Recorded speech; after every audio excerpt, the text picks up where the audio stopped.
Hello, everyone. Welcome back to a podcast of one's own. We are back.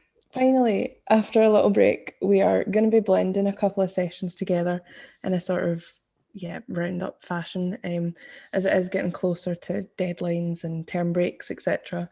All of us are pretty tired and pretty busy and trying to keep on top of living, working, studying, surviving. I think it's safe to say I'm not the only one. It'd be kind of crap if I was. Um, so yeah, before we go into the topics today, let's do a little well-being check-in. How are we all doing? I'll go first. It's Esther speaking. I'm okay. I've been very stressed this week, with deadlines and waiting for people to get back to me before I can do the next thing. And you're in limbo, but you're stressed about it. And yeah, that's been my mood this week, but it's getting better, and I feel like it can probably be quite a nice weekend. And I'm excited about recording the podcast, so it's all good. Sweet. Aurora, how are you? I'm all right. Um, yeah, I mean, it's pretty much similar here. I mean, just your uni stress, one thing after the other. Honors project, master's application, that kind of stuff. So, Yeah. yay. All pain is temporary. Mm. Yeah, I can't wait for March to be over. I'm just sitting here like, when is March over? Yeah, the better weather's coming, summer will come, and this will all Yeah. be a distant memory. Callum, how are you getting on? I say keyword is stress like everyone else. But deadlines for a while now, so can actually relax for now. For now, yeah, hold on to that feeling. You'll need Savor it. yeah, savor it. Be like, oh, I miss that. It's like when you have a sore throat or a cold, like poor Aurora here, not COVID. You kind of like forget how good it is to breathe, and Oh yeah. oh, that's a good feeling. That's like this whole past year. Yeah, once it's Forgotten how over, you'll nice be it like, feels to not wow, live in a pandemic. we'll get there. So yeah, on with the podcast. I was gonna say it's kind of a shame we haven't been able to dedicate at least like one episode a week probably to our topics. You could split it down so much because they are so interesting and in depth, but we also need to acknowledge our own priorities and lives. And also for content's sake, it might be kind of fun to try a wrap up sort of format, quick speed thing. I might regret that when I'm editing later, but we'll see. So today we'll be wrapping up points from one of our LGBT History Month sessions, as well as our recent masculinity and mental health session, which might have been one of my favourite sessions of FemSoc history and GenSoc history. It's just a topic that I love researching at uni, and we'll probably keep going into my master's masculinity studies. That is Mm. so at the end of February, Callum and I and LawSoc, which is Edinburgh Napier Law Society, came together to talk about LGBT history and the law, which was very informative. And we tried as much as possible to make the facts and examples quite local because we felt that the more generalised you go with that information, when you start pushing it to the UK wide or European wide, there's a risk it gets lost and people don't feel as connected to it, etc. Whereas if it's happening on your doorstep or where you're staying for your studies, you can really relate to it. So, for example, I like researching into Scotland's queer history and the super close links that it had to Napier's campus. We spoke about the Craig Lockhart War Hospital, which is now Craig Lockhart campus, the big egg thing, and how that hospital housed a number of brilliant poets whose works, I mean, carry such beautiful influence still to this day. And it's also really interesting to look at the representation in a sort of through a sort of LGBT lens. So, if you can cast your mind back that long, was there anything that stood out for you? I think what you touched upon just there about the art and the poetry that was the writing. I found that to be really interesting. That's a part of sort of the erasure of queer history that I'm really interested in, that I find is sometimes overlooked when we talk a lot about legislation um, and gatekeeping in communal spaces. But I think in the art scene as well, the fact that there's been so much censorship in art, which is meant to be like free expression of queer artists, I think is super. That was really interesting, especially to see some examples of that, of what type of queer poetry and content was censored and erased. Because I would say from what I remember that I found quite shocking is I can't remember his name, but I believe it was like a doctor for the army or something like that, and how Yeah, Dr. James Barry, who was a medical doctor at Edinburgh University, originally from Cork, I believe, was dismissed basically post death from the British Army upon the realisation that he was actually and trans. how the army kind of scrubbed him from all history and just kind of tried to erase him. Aurora, did you? I don't know if I have anything to add to that. I mean, I thought that was the most interesting, oh my god, part about that as well. I mean, I admittedly get a little bit lost in the law side of things. So it's interesting when I listen to it at the moment, but then I admit I have forgotten all of them again. So but I do think, like, when you think about like the history back, it kind of sticks with you, because you're like, obviously, I mean, we know LGBT people existed. It's so interesting because they were raised so much, so it's interesting when it comes up and you're like, hey, wow, this and this. Well, because yeah, as I said, like, they're raised so much. I was quite definitely surprised. sorry. Oh, I sorry. thought it was great when you brought like when you went through the history of, like, I really enjoyed that it was local, but you took it so far back as well, like down to the 1600s, and like Mary Queen of Scots, or well, it was her son Yeah. that was apparently what it seemed to prefer the company of men. I thought that was really interesting how he went through a long timeline, and even back there, it is yeah, we can see the censoring of that history because it's not really talked about.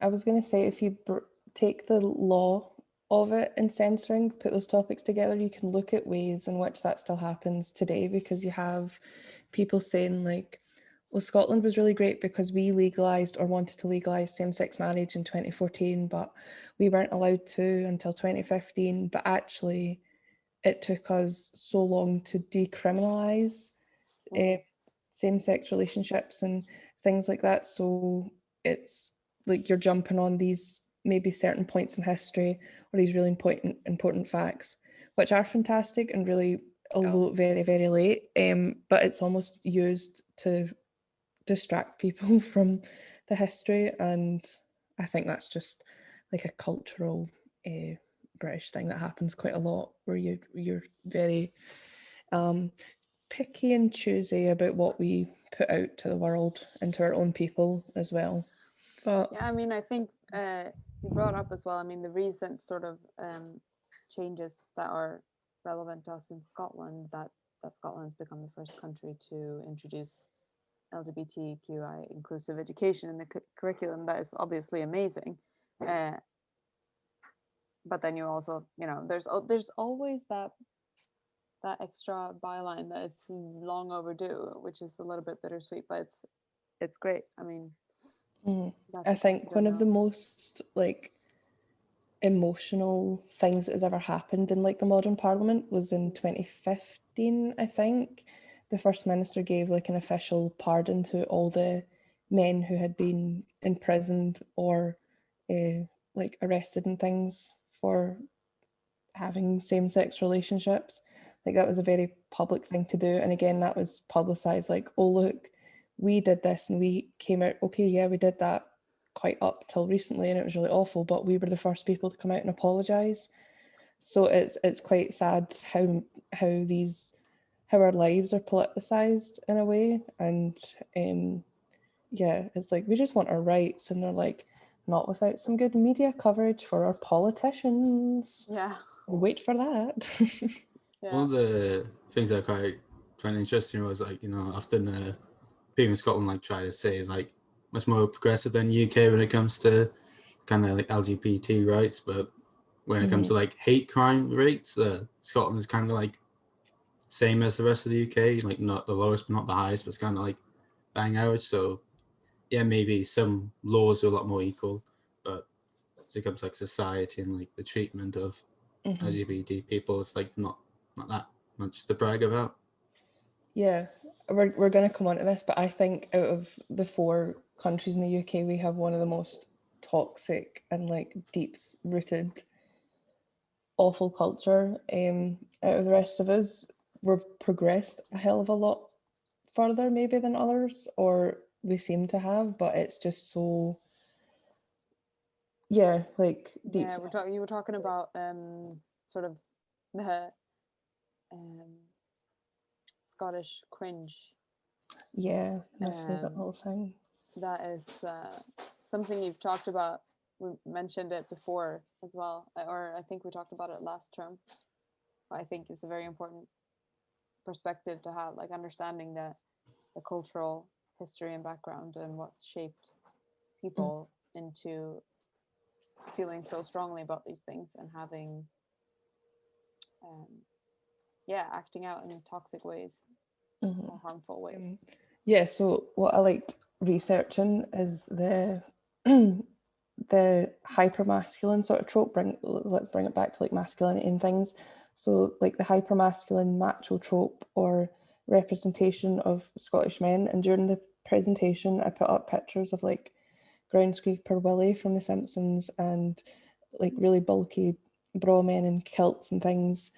And those are like the sort of kitschy images that we sell out, but actually they say quite a lot about our culture and how we view ourselves. So I mean, like hyper masculine tropes of men go a lot further in a lot of ways outside of Scotland, but specifically when I research Scotland or living in Scotland, I think that masculinity or masculine identity works so closely with our nationalism and national identity and like whatever's normal in our society to uphold a number of the stereotypes and really toxic images. And like Esther was saying, I like to theorise this Scottish cultural cringe, that our tie with masculinity is so strong because masculinity is seen as something to aspire to be. It's like the superior sort of state of being, and especially if you're subordinated in some way.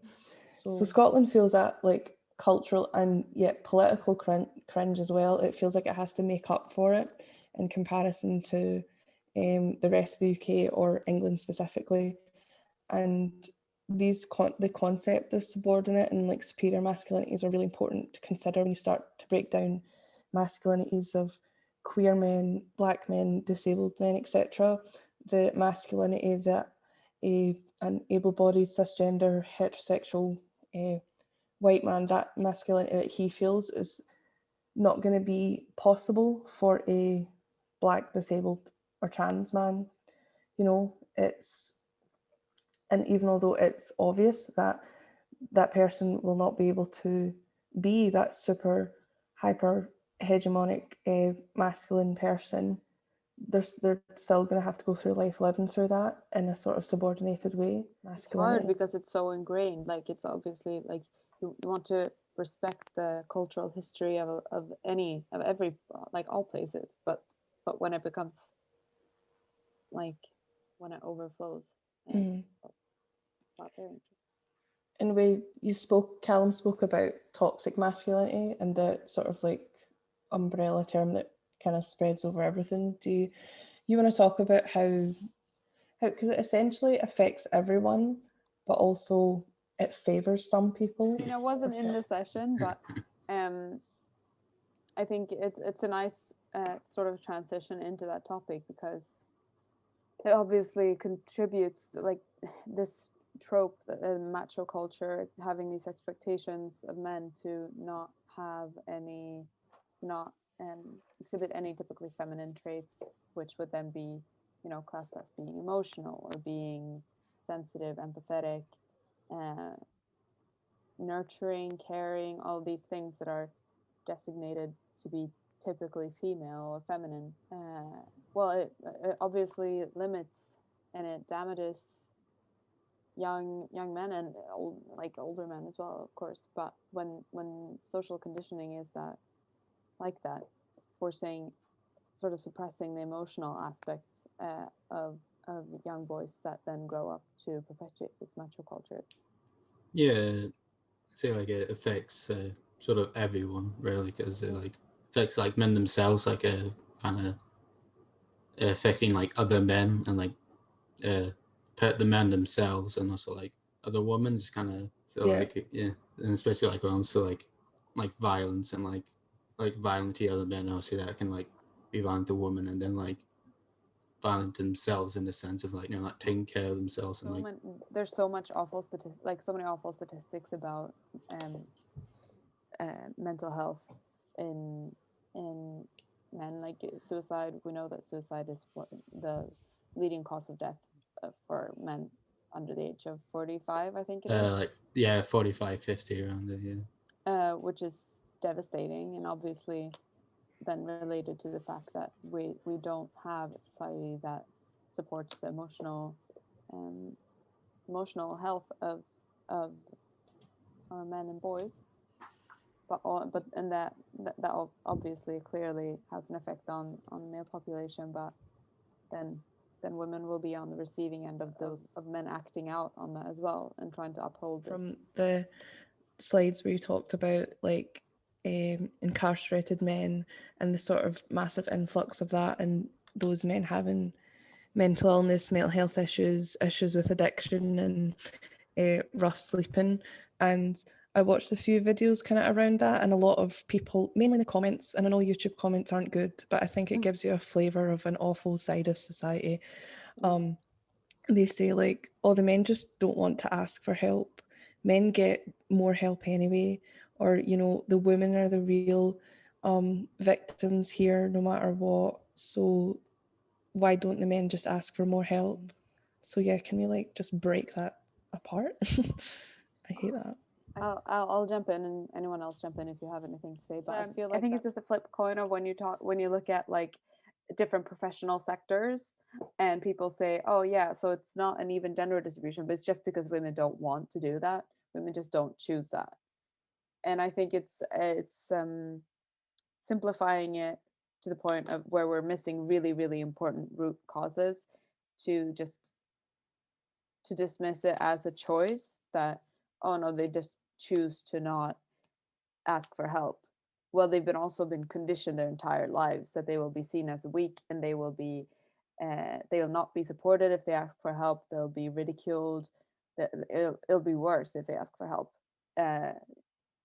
So I think that's a unfortunate and shallow perspective to have on the problem, even though it's true that women also suffer from this very problem.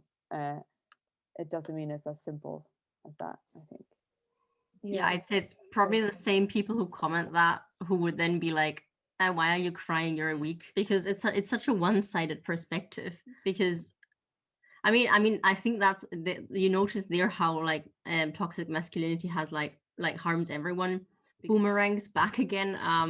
Because if the women commenting that they've probably, because they've been, I don't know, affected or hurt by toxic masculinity, so now they're lashing out at toxic masculinity at the men who are actually also victims of toxic masculinity. So it kind of is this like endless loop. You'll get some individuals breaking it, but because the whole of society doesn't do that yet, it's just a very toxic loop as well. Yeah, I think it's tied as well to it like this view on acting in a way that's perceived as feminine it's obviously very related to the way that people view the LGBT community, and the way that this affects obviously queer people and homosexual men, that that can often, as compared to heterosexual men, present in more feminine ways, and that becomes something not seen as respectable. So I think there are many intersections between, it's so difficult to talk about these topics without talking about the others, because it's all sort of rooted in this idea that femininity is something weak. And if we could resolve that, then we would solve the problem of toxic masculinity. And So, how do we teach the younger generations? Or, I mean, we need to teach everyone, but for an example, if you could speak to like your younger brother, if you have one, or pretend you have one, how would you help them sort of go away from maybe society's pushing of toxic masculinity? I would first think just try and break that idea that boys don't cry. It's very, very simple, but I always seen it growing up. My little brother wasn't allowed to cry, wasn't allowed to kind of show emotion, and now he has anger issues, and so it obviously doesn't help. But I yeah, definitely agree. Yeah, I think it's, especially with small kids, it's difficult to explain this theoretically to them. I think it's more important to let them be their whole selves and make sure that you're not reacting in a way that they will then associate with something negative. And then as they grow older, you can start bringing the theory into it, and the fact that, like, but just, especially when kids are young, just allowing them to be their whole emotional selves, develop their emotional sensitivity, I think is really important. Yeah, I'd say it's really, like, just starting from like very young, I'd say is probably the best way to do that. And just trying to I mean, obviously I'm not going too much into theory because a child's not going to get that. But just every time something happens, you just sit them and I'm like, listen, this and this and this, or that's why we don't do it, this is why it's okay to do this, or those kind of things. Probably, I mean, the tricky part is probably just because if everyone else around you doesn't do that, you're going to have that one child stuck in this position of, but everyone else does it. So I think there's probably really important as well to have it in education itself, and not just from the parents' side, because as much as parents do, if you've got the whole education system against you, it's gonna work, but it's not gonna work as well. So I'd say it's probably really important, even just from like beginning of like kindergarten, primary school, to start teaching children that boys can't cry, those kind of things, like don't do that, do this, like this is fine, those kind of things. Yes, I don't know what to do about older people, because it's so hard to unlearn behaviors once you have them. So I think it's probably just like try and explain it, and then probably try and relate it to them on some personal level, because I think that's the way most people will at least somewhat respond. I think as well, for any like men that are involved in kids childhoods, like it's so important to have role models. So if, and like you're saying, it's more difficult when you've already grown up and you've already got that conditioning and you've already got those barriers. Even if you're aware of them, it can still be difficult to challenge them. But I think it's really important that adult men step up and show young boys that it's okay, that they're not just telling them that it's okay to show emotion, they're also doing it themselves. So like young boys being able to see their dads being emotional, super important, because kids, they learn from observing as well. We could go on with this for years and years and just try and like save humanity, but I don't think we have the time or the headspace. But yeah, I want to thank you all for this. Thank you, Callum, for that amazing masculinity talk, and Lawsock and everyone else for pretty much everyone who's just been involved in FemSoc up until this moment. It's been a ride. I say that as if we're leaving. Not yet. Not yet. Yeah. I like to get cheesy. Thank you for having us for this episode. Yeah, thank you. No props. It's fun. It's going to be an absolute trip to edit. Yeah. So yeah, we'll just wrap it up here. Thank you all for listening. If you want to comment or share whatever we do, get involved, you can message us on Facebook, Twitter, Instagram. We are just at FemSoc Napier. All there. Our next session will probably be kind of mental health related as well, but just check out our social media channels. and you will find it there whenever it comes out. So till then, stay safe, take care, wear your mask, don't talk to strangers. I don't know what else to say. Thank you. Bye. Bye.